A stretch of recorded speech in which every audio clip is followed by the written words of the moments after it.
মুস্তাফা মাদানিয়া তোমায় জানাই সালাম মুস্তাফা মাদানিয়া তোমায় জানাই সালাম দিনে তরে কত সন্তান হয়েছে হাফেজে কোরআন মাদ্রাসার কত তালবে ইলম হয়েছে দ্বীনি আলিম দিনে তরে কত সন্তান হয়েছে হাফেজে কোরআন মাদ্রাসার কত তালবে ইলম হয়েছে দ্বীনি আলিম সাইফুল আব্দুল রহিম হয়েছে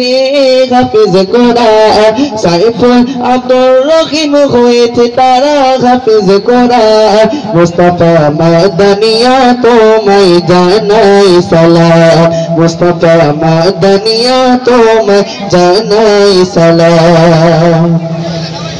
আব্দুল্লাহ কারি বুলের আপা মায়ের দিলের আরমান খোদা রহমতে ছেলে হবে হাফেজে কোরআন আব্দুল্লাহ কারি বুলের আপা মায়ের দিলের আরমান খোদা রহমতে ছেলে হবে হাফেজে কোরআন তিনাদের মনের আশা পূরণ করিল রহমান।